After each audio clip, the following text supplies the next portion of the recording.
안녕하십니까. 안녕하세요. 주말 내내 너무 핫했습니다. 일요일 당일에 단톡방도 핫했었고 또 법무사님께서 빠르게 또 여러 자료들 올려주셔가지고 저희는 잘 보고 있는데 97 대책이 뜨지 않았습니까? 어떤 내용인지 한번 정리를 싹 해주시면 도움이 될 것 같습니다. 일반 투자자분들이 보시기에는 별 내용 없다 라고 넘길 내용들이지만 또 경매 투자자분들은 주의 깊게 봐야 되는 것들이 있을 것 같아서 구독자분들은 대부분 이제 소액으로 투자하시는 분들이기 때문에 9월 7일날 심지어 일요일날 이걸 발표를 해버렸단 말입니다. 왜 일요일날 했을까? 근데 월요일부터 바로 적용이었잖아요. 법을 만들고 이거를 제도화 시키면 등기 접수라든지 이런 게 갑자기 많아질 수 있으니까 그걸 못하게 하기 위해서. 왜냐면 모든 관공서나 부동산들이 다 쉬는 날이잖아요. 일요일은. 토요일은 뭐 부동산은 하더라도 일요일은 진짜 다 쉬는 날인데 이때 발표해서 다음날 적용하겠다는 거는 이 발표된 내용으로 인해서 변화된 내용을 토대로 뭔가 새로운 등기 접수라든지 소유권 이전이라든지 대출 이런 거를 원천에 막겠다라는 겁니다. 그냥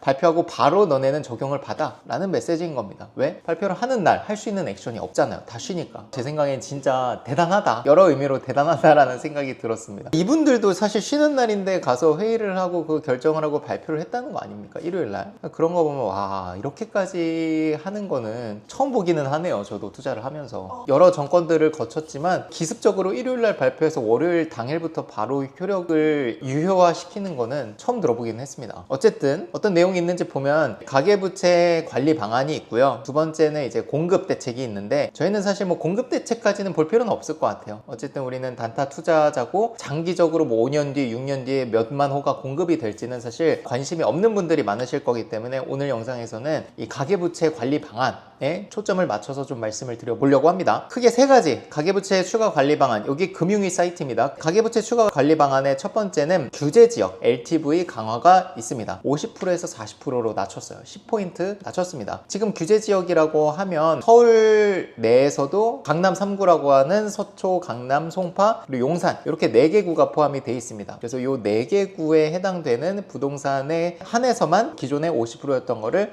40% 낮추겠다라는 내용입니다. 10% 낮추는 거 뭐 그게 그거지라고 생각하실 수도 있는데 제 생각에는 이거를 점차 낮춰가면서 장기적으로는 규제 지역을 좀 넓히지 않을까라고 생각을 했습니다. 지금 우리가 흔히 아는 강남 3구 용산 외에도 마포, 성동, 뭐 서대문구 뭐 이런 데도 집값이 굉장히 빠르게 올라가고 있고 우리가 소위 말하는 되게 좋은 입지다라고 평가를 하는데 규제 지역이 아니지 않습니까? 그래서 저는 점차적으로 규제 지역을 앞으로 이 정권에서는 늘려갈 거다라고 예상을 합니다. 그 시기가 언제인지는 알 수는 없지만 분명히 정권 안에서 이 서울 전역에 아마 규제 지역으로 묶지 않을까 생각을 하고는 있습니다. 왜? 서울 전체적으로 지금 집값이 어느 정도 계속 올라가고 있기 때문에 그렇게 생각을 하고요. 그래서 요거는 정말 간단하죠. 그냥 주택담보대출 비율을 10% 낮추겠다라는 취지입니다. 자, 근데 이제 두 번째 요게 이제 경매하시는 분들의 이제 직격탄 벼락 맞았죠. 요거는 그냥 70% 80%였던 걸 0으로 만들어 버렸습니다. 주택 매매 임대사업자 대출 제한 LTV가 0입니다.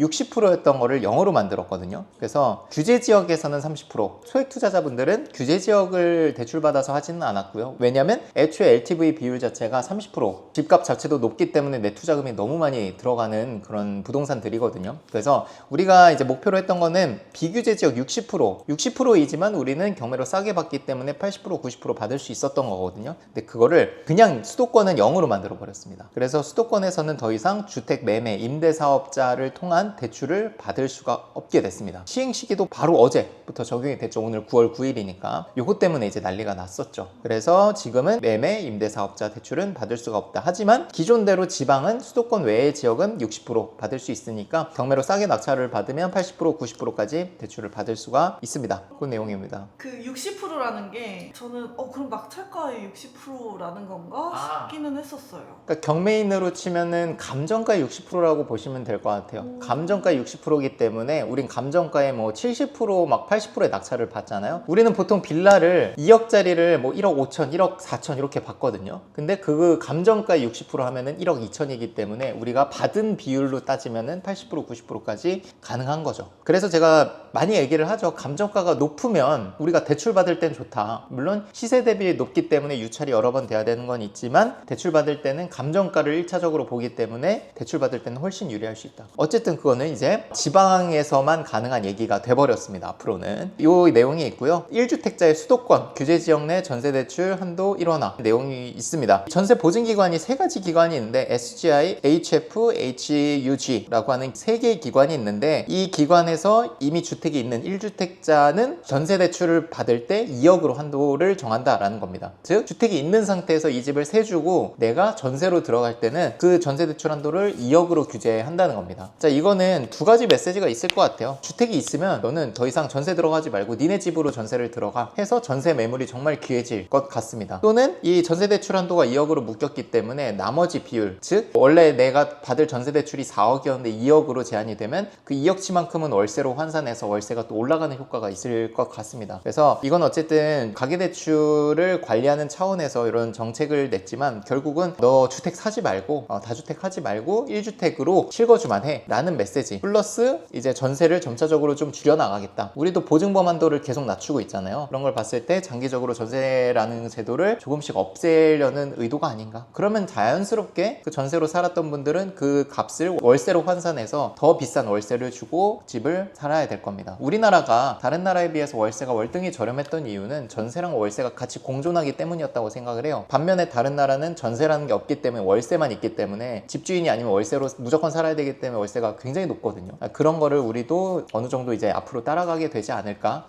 생각을 합니다. 어떻게 될 것 같아요? 이거보다 더 심한 게 나올 수도 있지 않을까 생각을 하고 우리가 초보자분들일수록 그 걱정을 하는 것 같아요. 규제가 나오면 이게 규제라는 칼날이 나한테만 향한다고 생각을 하는데 왜냐면 일단 내가 직격탄을 받았으니까. 근데 이거는 다른 투자자들도 다 동등한 룰에서의 게임이죠. 저는 여기서 또 기회가 발생되지 않을까 생각을 하고는 있습니다. 지금 이게 전국으로 대출 규제를 하는 게 아니에요. 수도권 안에서의 규제이기 때문에 이게 두렵고 나한테 직격탄이 온다 그러면 수도권 밖으로 나가시는 방법도 있고 우리 시청자분들이나 교육생분들께 말씀드리고 싶은 건 이게 무섭다고 피하면 더 많은 사람들과 경쟁을 해야 될 거예요. 왜냐면 규제라는 칼날이 무서워서 피하신 분들이 또 많이 모여 계실 거니까 경매로 낙찰을 싸게 받기가 좀 어려울 것 같다는 판단이 됩니다. 그러면 저는 오히려 수도권 안에서 좋은 기회가 열리지 않을까 생각을 해요. 왜? 이 대출, 이 어려운 상황에서 입찰하는 그 강심장을 가진 사람은 몇 안 될 거거든요. 그 말은 경매로 정말 싸게 낙찰이 될 거라는 것이고 규제가 생기고 나서 어떻게 낙찰이 되는지 보면서 여러분들께 영상으로 제공을 해드릴 예정입니다. 그 외에도 공급 대책에도 여러 가지 이제 대책들을 내놨는데 요거는 현재 바로 적용되는 건 아니고 앞으로의 어떤 방향성에 대한 얘기라고 보시면 될 것 같습니다. 큰 골자는 앞으로 5년 남았죠. 2030년까지 수도권에 원래 예정된 것보다 75,000호 플러스 알파의 추가 공급을 만들겠다라는 겁니다. 크게는 이제 주택 LH가 주도해서 토지를 매입 해서 건축까지 같이 하겠다라는 내용이 큰 골자입니다. 즉 원래는 땅을 민간 건설사한테 팔아서 민간 건설사가 뭐 자이도 짓고 뭐 힐스테이트도 짓고 뭐 이런 계획이었는데 그렇게 하다 보니까 부동산 상황이라든지 경제 상황이 좋고 나쁨에 따라서 이 민간 건설사들이 공급의 일정을 미루기도 하고 당기기도 하고 그걸 자율적으로 하다 보니까 정부가 원하는 때 공급이 이루어지지 않았다라고 판단을 하신 것 같습니다. 그래서 이거를 LH가 다 주도해서 우리가 원하는 때 바로 공급을 할 수 있게 만들겠다라는 겁니다. 취지는 좋아요. 어쨌든 민간 건설사의 어떤 자율에 의해서 그걸 하게 되면 이 일정이 민간 건설사에 의해서 조정이 될 수 있으니까 적절한 공급이 시작돼야 될 때 안 될 수도 있는 문제가 있거든요. 예를 들면 땅을 사놓고 지금 건설 분위기 안 좋으니까 안 짓고 있는 거죠. 건자재 값도 올랐고 인건비도 올랐는데 반해 분양 시장은 너무 안 좋거든요. 그래서 그냥 땅인 상태로 계속 놓고 있는 겁니다. 그래서 이런 것들을 LH에서 주도하겠다라고 하는 건데 문제는 빠른 공급은 가능하지만 거기서 지어지는 아파트가 이제 LH 아파트가 된다는 게 문제죠. 국민들이 원하는 아파트는 좋은 아파트, 브랜드 아파트 이런 것들을 원하는데 LH 아파트라고 하면은 사실 아무래도 힐스테이트 자이 이런 거보다는 좀 떨어지거든요. 실제로 청라라든지 이런 데 보면은 LH 아파트가 가장 좋은 입지에 있는데 주변 힐스테이트 자이에 비해서 평당 시세가 훨씬 낮습니다. 그거는 어떤 걸 반증하냐면 선호도가 떨어진다는 걸 반증하죠. 어쨌든 LH가 주도해서 민간주택을 공급을 활성화하겠다, 빠른 시일 내에 공급을 하겠다라는 내용이 큰 골자입니다. 근데 이거는 매 정부마다 정책이나 방안으로 나오기는 했었는데 실제 공급이 이루어지기까지는 계속 일정이 미뤄지기도 하고 뭐 없어지기도 하고 정권이 바뀌는 거에 따라서 저는 뭐 공급 대책은 사실 보지는 않는 편입니다. 아무래도 경매 투자자이기 때문에 현재 시점의 가격, 현재 시점의 공급량 이런 것들을 체크하지 앞으로 5년 뒤 이런 거는 언제든지 또 정권이 바뀜에 따라서 또 바뀔 수 있기 때문에 실제 이거는 착공이 되고 지어진 다음에 확인을 해봐야 되지 않나 생각을 하고 있습니다. 9월 7일날 발표한 대책 중에 또 하나 있었던 내용이 토지거래 허가구역을 국토부 장관이 직접 지정할 수 있는 권한을 위임한다 라는 내용이 있습니다. 왜 그러겠어요? 하겠다는 거고 지금 서울시장이 어느 당이죠? 지금 어쨌든 정부, 대통령의 정권과 반대당이죠. 소위 말하는 이제 야당이죠. 어쨌든 반대당이기 때문에 그 정부에서 원하는 대로 움직여지지 않을 확률이 높거든요. 그렇다 보니까 국토부 장관은 내 사람이거든요. 국토부 장관한테 그걸 위임해서 직접 이제 지정할 수 있도록 그 말은 즉슨 토지거래 허가구역을 앞으로 늘리겠다라는 의지인 거죠, 정부에. 그렇기 때문에 지금 얘기들이 나오는 게 강남 3구, 용산 외에도 마포, 성동, 아까 말씀드린 뭐 서대문구, 그러니까 규제지역 주변에 있는 구들도 토지거래 허가구역 규제지역으로 묶지 않을까라고 사람들이 예상하는 겁니다. 그렇지 않고서 이걸 할 필요가 없었겠죠. 국토부 장관이 직접 지정할 수 있게 권한을 주진 않았을 겁니다. 이게 부동산은 정치를 빼놓고 얘기할 수가 없다. 없죠. 국민과 직접적으로 얽혀있는 의식주 중에 하나인 거고 부동산 정책에 따라서 표심이 정말 많이 움직이기도 하기 때문에 정치와 관련이 없을 수는 당연히 없고요. 이것들이 어떤 영향이 있을까 또 생각을 해보면 규제에 나온 것들이 여러분들 입장에서는 또 공포감이 조성이 될 수도 있는데 그래도 지금 아직까지는 기회가 있는 거는 수도권에 한정되고 규제지역에 한정된 내용이라는 겁니다. 지금까지 말씀드린 모든 규제는 다 수도권에서만 규제를 받는다. 즉 지방 투자를 하시는 분들, 수도권 외로 나가시는 분들과는 상관이 없다라는 거를 미리 말씀을 드립니다. 어떤 영향이 있을까? 일단 첫 번째는 아까 전세 대출 2억까지 한도를 정하는 게 있었잖아요. 수도권 아파트에서는 집주인이 전세를 두고 자기도 세입자로 들어간 집에 대해서 실거주로 집주인들이 들어올 수 있기 때문에 이 전세 매물들이 귀해질 거다. 그러면 당연히 전세가가 올라가지 않을까라고 생각을 합니다. 물론 비싸진 전세가에 들어오는 사람들은 1주택자는 2억까지밖에 대출이 안 되니까 무주택자분들이 들어오겠죠. 어쨌든 전세 매물들이 귀해질 거니까 더 전세는 올라갈 것 같다라는 생각이 들고요. 그리고 두 번째는 이제 저 같은 경매 투자자들이 대출 받기가 너무너무 어려워졌죠. 그래서 이제 정말 현금이 있지 않는 한 아니면 지금 이 상황에서 뭐 여러 가지 방법이 있습니다. 대출을 받을 방법은 있는데 일반적인 대출 방법은 아니기 때문에 그걸 받으면서까지 하는 사람은 또 굉장히 극소수겠죠. 그렇기 때문에 낙찰가가 예전에 뭐 20% 30% 싸게 샀다면 앞으로는 40%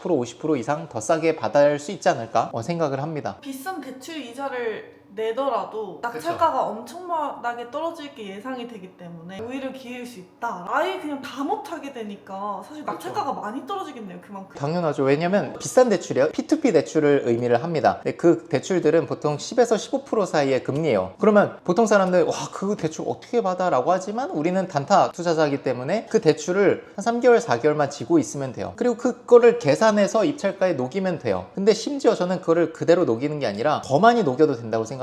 1년치를 녹여도 예전에 받기 어려웠던 금액에 더 낙찰받기가 쉬워질 것 같아요. 즉 대출 이자가 예를 들면 500만 원이 더 나와. 근데 나는 낙찰을 1000만 원 싸게 받는 것도 예전보다 더 쉬워질 거라는 생각입니다. 그러네? 그러면 500을 더 벌어가는 거지. P2P 이런 거를 있어도 아 저건 위험하고 신용도에 문제가 되고 이렇게 생각을 하기 때문에 도망가. 우리 수강생들을 대출을 받아서 투자를 하게끔 만들어 드리려는 게 대출이 위험하지도 않고 그걸 통해서 단타 매도를 할 거니까 예전에 세후 수익이 1,500만 원, 2,000만 원이었다? 그럼 앞으로는 3,000만 원, 4,000만 원 계산하고 입찰해도 낙찰이 훨씬 더 빠를 것 같아요. 빠르다는 건 예전엔 5번, 6번 입찰해야 된다고 하면 이제 3번, 2번만 입찰해도 낙찰될 확률이 높지 않을까요? 라고 생각을 합니다. 왜냐면 우리는 입찰할 때 비용들을 다 반영을 하거든요. 그럼 거기에 대출 이자 뭐 13% 넣고 그거 몇 개월치 하면 계산이 되잖아요. 그리고 취급 수수료라는 게 또 있으니까 그것도 참고를 하셔야 돼요. 취급 수수료 보통 3%에서 5% 정도 총 금액에. 그러니까 1억 대출 받으면 500만 원이 이제 나오는 거죠. 물론 크지만 그것도 반영을 하면 전 충분히 낙찰이 더 빨리 되지 않을까 생각을 합니다. 그러면 또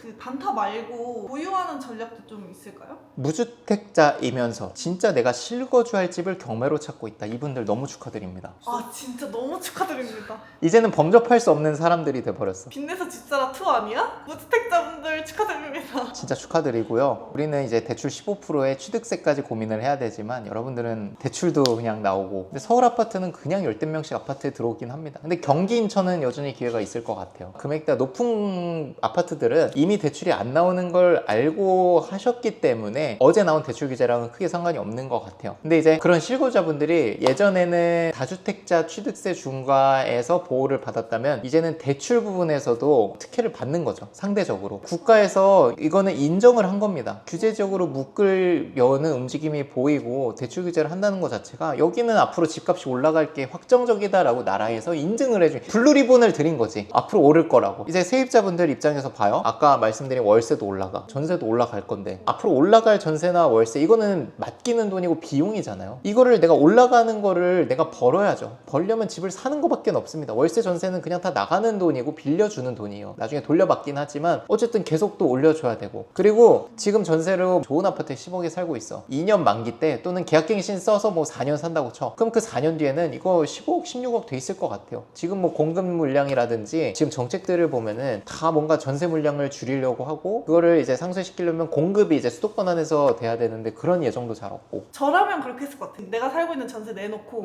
경매로 집을 샀을 것 같아. 실거주 집. 계약이라는 게 물론 2년 4년 보호가 되지만 임차인이 어떤 상황이 발생되면 대신 이제 중개 수수료를 물어야 돼. 근데 중개 수수료 뭐 100만 원 200만 원 무는 거는 지금 집값이 앞으로 올라갈 걸 상상해 본다면 1%도 안 되거든요. 집값은 올라가는데 전월세는 싸죠. 예를 들면 그러면 사실 고민을 할 것 같아요. 앞으로 전세가 월세 내가 빌려서 사는 비용이 낮아지니까 집을 그냥 안 사도 나 그냥 싸게 여기서 살게. 근데 지금은 다 올라가고 있잖아. 앞으로 다 올라갈 게 보이는데 또 이미 올랐기 때문에 다음 세입자 구하는 게 너무 편하잖아요. 그쵸. 내가 지금 싸게 살고 있으니까 이 가격에 맞춰주면 되거든요. 나였으면 그렇게 할 것 같은데 또 이렇게 할 수 있는 투자자들이 많이 없지 않습니까? 없죠. 무주택자이신 분들은 너무 기회다라는 거를 말씀드려서 오히려 무주택자인 분들이 경매를 배운다? 그러면은 단탐에도 빌라 이런 거보다 자본 여력이 된다면 아파트 좋은 거를 싸게 받는 거. 왜냐면 너무 지금 이점이 많으니까 안전하게 내 집 마련 차원에서 받아두고 두 번째 주택부터 투자로 굴려가면 되지 않을까 생각을 일단 합니다. 그게 일단 첫 번째고, 그러면 무주택자가 아닌 사람들은 어떻게 하나요? 라고 할 수 있을 것 같아요. 그런 분들은 보유를 한다고 하면 일단은 보유를 한다는 것 자체가 월세든 전세든 둔다는 거겠죠. 공실이 아니라면. 전세는 절대 두지 마시고요. 왜냐면 전세가가 물론 이제 앞으로 올라갈 게 보이긴 하지만 또 우리가 보는 빌라라든지 이런 것들은 전세가가 강제적으로 낮아질 수도 있을 것 같아요. 보증보험 한도 때문에. 그래서 웬만하면 월세로 갖고 가는 게, 웬만하면 수도권 안에서만 하시고 이 안에서도 전세보다는 월세로 갖고 가셔라. 그래야 내보낼 때도 편리하니까.